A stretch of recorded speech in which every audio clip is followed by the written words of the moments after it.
morning, Mike.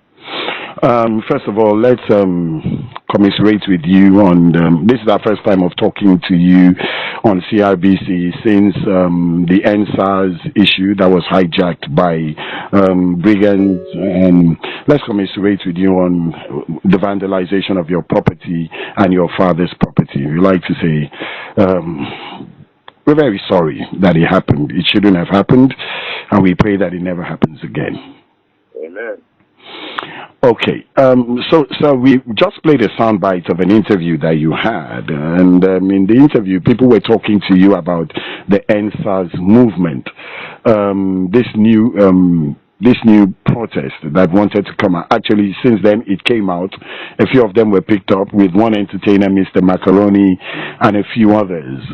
You had, in the soundbite which we just played here for everybody to hear, you had said that you want the protesters to guarantee safety and security. Now you saw what played out with the police and with Mr. Macaroni and the few others who went there. What's your take on what happened? And do you really think at this point in time the protest is something that should have happened? And also, do you think that the people who own the Lekki toll gate should have gone back, or was it a bit too early for them to try to repossess that place? What's your take, sir? Well, thank you, and once again, good morning to your listeners. For me, the NSAS protest is hosted by colleagues in the National Assembly, wholeheartedly supported. We specifically supported the constitutional right of freedom of speech and the freedom of association, which, of course, protects their rights to protest. So, totally, we as lawmakers mostly support all that. What we do not support is criminality. And the situation where a peaceful protest is hijacked by hoodlums and people some people lost their lives. Prisoners were released from prison. I don't know what prisoners in prison have to do with NSAS. They were released from prison. Psychiatric hospitals were invaded and looted. Infectious diseases hospitals were looted. I don't know what infectious disease has to do with the NSAS protest. Tinapa was destroyed. The convention center was destroyed. Of course, you've already talked about my house, but other people's properties were also destroyed. And a situation where they did all that under the banner of NSAS is something that calls for serious concern. So while we appreciate and acknowledge the right of the youth to protest, and they were protesting about very serious issues, which are issues that, a lot of those issues are issues that we have also been debating in the National Assembly. For instance, police reform. We have been debating police reform and the police trust fund, and we've even passed laws to that effect. But a situation where, we are fully on the same page with the youth on that. But when you protest, you have to be careful that your protest is not hijacked. Yes, it's the responsibility of the police to protect you.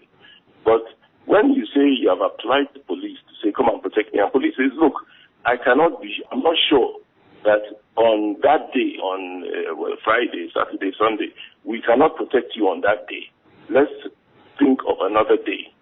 Then I think that you should listen to the police. So that is my position on all that. That in summary, I totally and fully support the right of anybody to protest anything, anytime, anywhere. It's a constitutional guarantee, but it should not infringe on the rights of others. That's all. Okay, sir, this new wave of protest that wanted to come is as a result of the fact that it's alleged that the owners of the Lekki toll gate want to go back and start taking fares again. Do you think this was a little bit early? Things have not healed. There's still tribunals sitting, committees sitting. What do you make of this situation and the fact that finally a few people did go, they were picked up, arrested, and once again there were still some pictures or videos of what looks like some form of police brutality? Well, I didn't follow those events very closely, but I'm aware because I also like Mr. Macaroni, so I'm aware that people like that were picked up. But I don't think that they had a police permit. And the reason why the police gives permit is not to stifle your right to protest. It's to protect your protest and to protect other citizens from all this hoodlum invasion and so on. If you recall, the earlier NSAS protest had police protection. The police were moving with the protesters. So you need to have some level of security so that you don't have the kind of situation which we had in Calabar. And if the police say, look, we don't have enough personnel or manpower at this time to guarantee your protest, then you need to sit down and reason with the police and agree on a suitable day when you can protest. So I don't know the details of what happened in Lekki, but I'm just saying as a general comment, that's just what I'm saying. With regards to the Lekki toll gate itself, I thought that I'm trying to really understand where tolling, which is a private business, a public-private partnership, and where there are loans and so on to pay.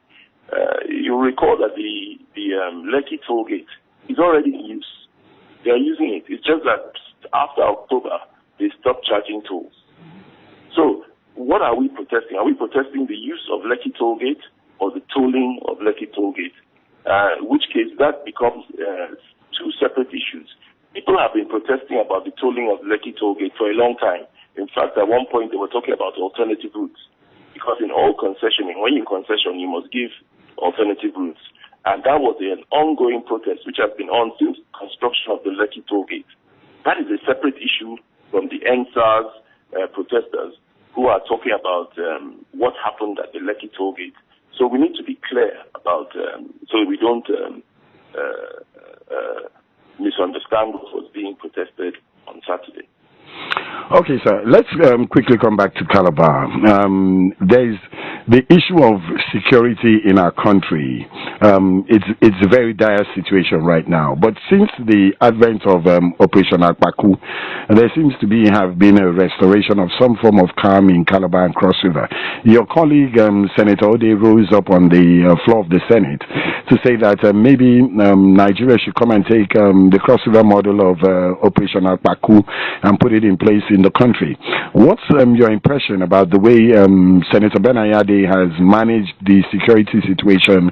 There's still curfew in place in Calabar, I'm sure you're aware, from 10 to 6 a.m., 10 p.m. to 6 a.m. What's your impression of the way Senator Benayade, the governor, has managed the security situation in the aftermath of that very, very serious security breach in our state? Senator. Well, I've already said it. I think that so far, so good. But it's not over. Security is an ongoing thing.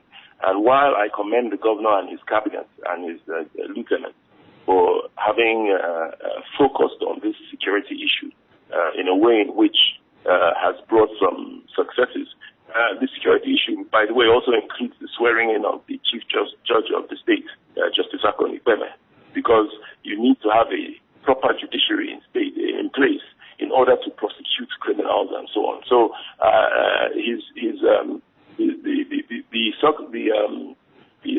the approach to security includes both reducing crime and having a fit for purpose judiciary.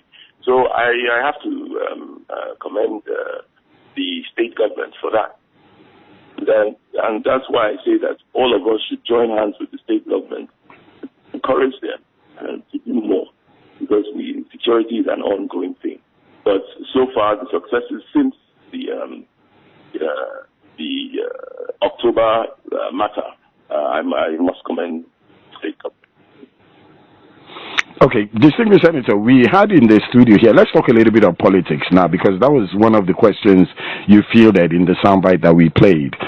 We didn't have the DG of the DG of the Dr. Barrister Alphonsus Eba, DG Due Process. We had him on our show, and he reiterated the fact that His Excellency the Governor has said that for equity, power must return to the Southern Senatorial District. And when, of course, with these conjunctions in the air, people have also started looking at possible candidates to this election. And of course, your name has been raised as one of the people who may want to succeed His Excellency the Governor. Now, the fact that it's coming from Southern Senatorial District is your senatorial district. Have you are you throwing your hat into the ring as one of those who want to contest for governorship? Let's ask you directly. And what do you make of the fact? And what do you make of the fact? Sorry, sir. Let me finish. And what do you make of the fact that it's said that power is coming back to the South? Some people have said, let's start all over again. Yeah, what's your take? As one of the three wise men, in quote, who started the new Cross River from 1999 politics. Well, the issue of rotation is a separate issue from the issue of contesting elections. Too early for anybody to come out to say he's contesting any election at this time, whether it is councillorship election or local government chairman or senate or governorship or even president. I think it's too early to come out. We're in the middle of it. Except you are in one of those out-of-sequence elections that are holding this. But if you are in a normal sequence election, then it's a bit too early. Right now, we've just talked about weighty issues that are on the governor's table. We have only one governor at the time. And he has weighty issues on his table, including him and his government, his cabinet. I think we should join them to support them to focus on weighty issues. He doesn't need to be distracted with people saying that they are contesting ownership or this or that. I think when the time is right, when we're nearer to the time, you will find that people will come out. And in our usual way, for us in the PDP, we will find a resolution to that issue of a candidate for the governorship in 2023. But for now, it's too early, and I'm not even interested in discussions about that at this time. That's number one. On the issue of the rotation in our state has been an unwritten tradition. It is an unwritten tradition which we have had in our state since 1999. And I am very happy that the governor himself has kept or is keeping to that tradition. You will recall that in 1999, in 2000, the governorship started in the south and then moved to the center and then moved to the north. Governor Lele Moke kept faith with that tradition, and I'm glad that starting with Governor Donald, you kept faith with the tradition. Governor Lele Moke also kept faith with that tradition, and I'm happy that Governor Ben Ayade is now in faith with that tradition, and that is the way to go in order for there to be fairness and equity in political power in our state, and I'm 100% behind the governor on that. Okay, sir, but some people may have argued that that could reduce the quality of choice, that by now we should have been sophisticated enough to have anybody come from any local government, any part of the state, to become governor. What's your take on that, sir? Well, whoever says that can go and test it at the polls. You recall that in the last election, that